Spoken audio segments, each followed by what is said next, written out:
Hi, everybody. So, if you've been following this playlist for a while, you know I've been reading the Tom Clancy books in story timeline order, looking for little hints on was he getting help from people or was he not? Because there's always rumors around this guy the whole time he was alive. So, I made it up to this one, the Cardinal, the Kremlin. This is my first edition of it, actually. Amazing book, right? Absolutely amazing book. It was the third book he wrote in the Jack Ryan universe. It was the fourth book Tom Clancy personally wrote. Um, Red Storm Rising being in there, that's not really in the Jack Ryan universe, but it was the third Jack Ryan book he did personally write, sixth overall in the timeline of Jack Ryan, and there was only one non-Tom Clancy written book in that timeline between the beginning and now. So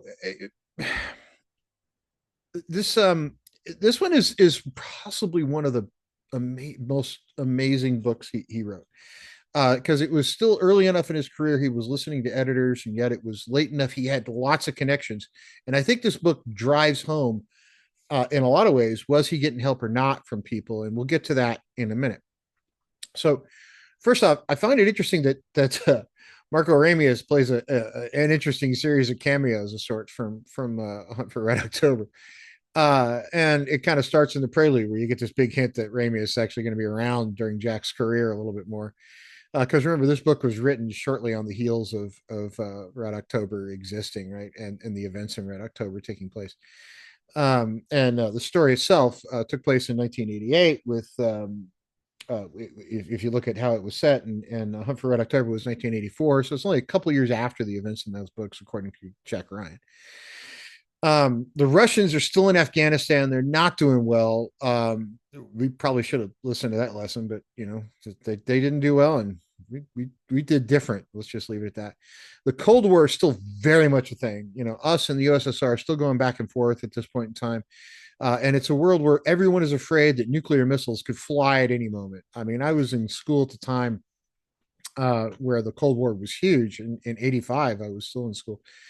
And you used to run nuclear missile drills. Like, what happens if we're attacked? You'd hide under your desk, and this piece of plywood is supposed to protect you, and it wouldn't. But at least you ran the drill.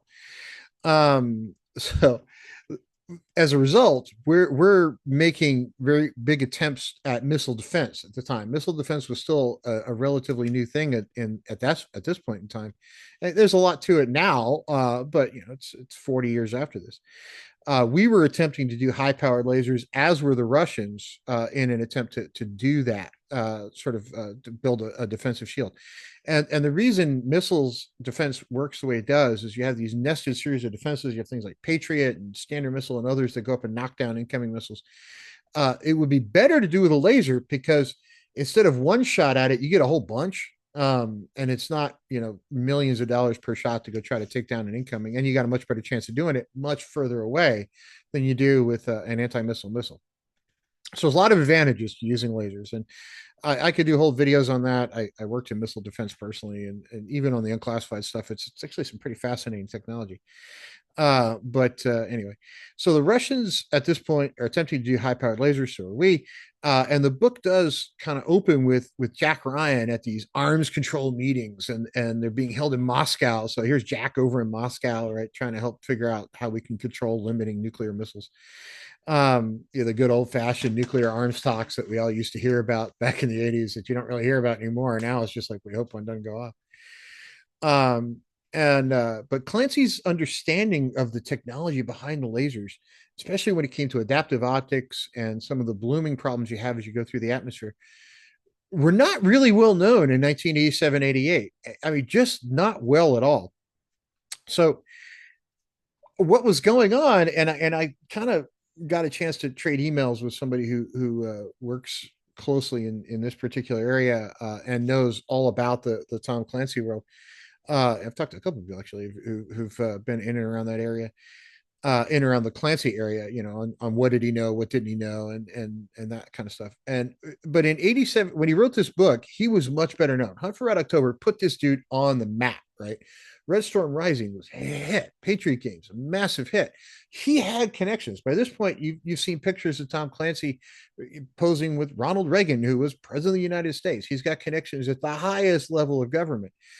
So if he's calling to say, hey, look, I've got this idea, I'm trying to write this book, I want to ask about missile defense, they're going to send him a subject matter expert that's going to feed him what they want him to know. Right. So at this point in time, would you consider him an asset? Would you consider him an agent, or would you consider him an author who really well connected people are feeding just enough info to write something really interesting that they want to have in the public eye? So I think we can say safely that he was not necessarily being used, but he was being helped. But he was being helped very specifically. So in a way, if you only tell people what you want them to know, you can kind of manipulate what they're going to do in that fashion. It happens in the intel industry all the time. But I find it interesting that I think this book is really the one that at least drives it home in my brain. That was he a spy? No, absolutely not. Was he employed by the CIA? Absolutely not. Was he getting help? Yes, he was getting help, and he was getting what help they wanted him to have, not what help you and I might actually want. And I think it was because he became famous after getting really lucky with Red October and just getting a lot of things right all at once. So I think we can safely say, yeah, he was getting help. But the other thing I find interesting is and this is part of what drove it home for me. It wasn't just the adaptive octopus. He knew all about self-correcting algorithms. He didn't really get into machine learning in a really specific way like he did with some of the other stuff, the other tech in the book. But he did hint at, hey, here's these algorithms are going to be able to learn, right? And back then, that would have still been conceptual level stuff, and nobody would have deployed it. Nobody would have had a functional one, at least back then. But here he was in a book putting that kind of stuff into it, like, hey, ooh, algorithms that can learn and self-correct. Well, we now have those. That's reality, right? At the time, it was fiction. But the basic premise of this book is these competing laser-based missile defense systems built in the 80s, which honestly still have not been deployed. There's still a nut we're trying to crack. There are some out there that they're in very limited operational roles, if not still in the absolute trial phase. But they're still not the backbone of any missile defense system at all. They would absolutely be the best way to do it if you could get it to work. It would be the cheapest way to do it, and it would be essentially impossible to get through. It would be like the shield amongst shields, and you would make any kind of missile program obsolete from the other side. You'd be like, oh, we don't care about your missiles. We got this, right? Problem solved. It would be it. And that's me putting my PhD in physics hat on, who actually worked in the defense industry. Lasers are the way to solve that problem, and this book kind of does the 1980s version of justice to that program. Uh, but back to Tom Clancy and his book. So we want to know as much about their stuff as we can figure out. We want to know how far along they are. They want to know how far along we are, because of course that feeds back into that missile that nuclear arms treaty that we're all trying to get done, right? Because if we have a missile defense shield that's further along than theirs, they might give up more or less during the nuclear missile negotiations than we will, and if theirs is much further along, well, they might use that as a negotiating tactic. But yeah, it was really a lot kind of fun to see how this stuff unfolds, and to see how Ramius kind of helps him out on occasion.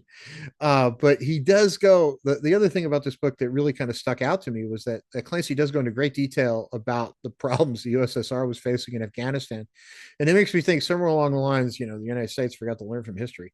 Or maybe we're just more arrogant. I don't know. But we certainly should learn. So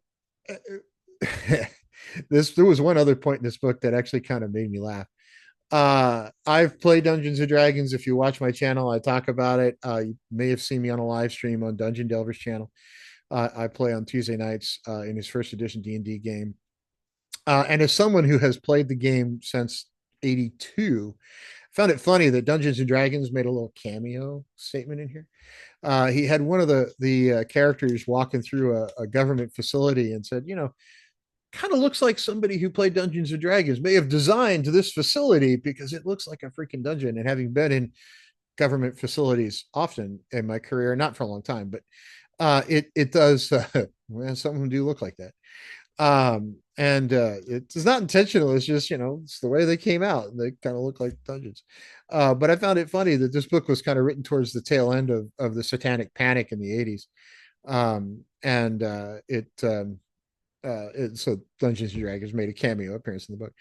But the entire story I find interesting because the United States success really hinges on our greatest agent in place in the USSR. So the book kind of does help understand just how much the spy agencies, the intelligence agencies, really can help out what the United States goals are, because it does kind of show that intertwining between presidential decisions and intelligence and the need for it to be accurate and having agents in place, not just a spy satellite in a picture. You got to have an agent. Human intelligence really matters.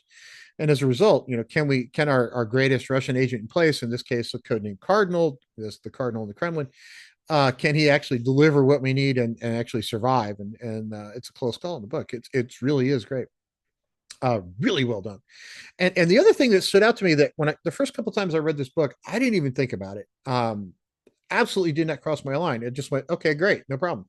I did not consider the fact that Tom Clancy made his most talented and revered field spook as a woman. Uh, and you didn't, thinking back in time to older books, you don't really see that. At the time when I read this, I was like, okay, it's a woman. I didn't I didn't say, how can it be a woman? No, I was like, oh, it's a woman. It didn't really hit me. Now, kind of looking backwards, I'm like, yeah, Tom Clancy actually kind of was one of those sort of forerunners, and he was a baby boomer. So it's like, he made his best field spook a woman. I thought that was kind of cool.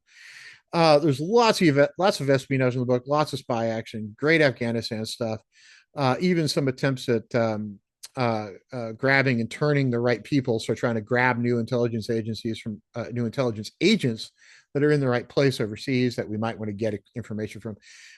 Absolutely one of the best spy thrillers I've read in kind of my entire life. So if you're going to read a Tom Clancy book, man, this is, if I had to pick one that you haven't read for you to pick up, this has got to be the one. And I may reserve the right to change my mind on that as I go back and reread some of the others, but this one's a banger, man. It's amazing.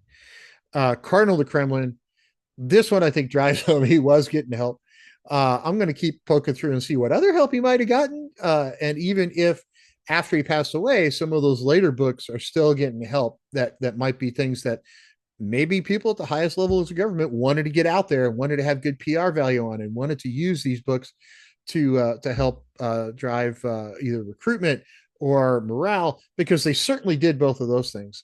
They did drive recruitment quite a lot, and it, even when I was on active duty, these kind of books sort of helped morale a lot. I remember seeing them all over base, and I was Army, and he was really driven by Navy stuff, but still, fantastic book. If you get the chance, don't miss it. Pick it up, read it. Great Cold War action, and we'll see everybody on the next video, which is going to be Clear and Present Danger, set in 1988. Another fun Jack Ryan story, which has a movie tie-in with Harrison Ford. So see everybody on the next one.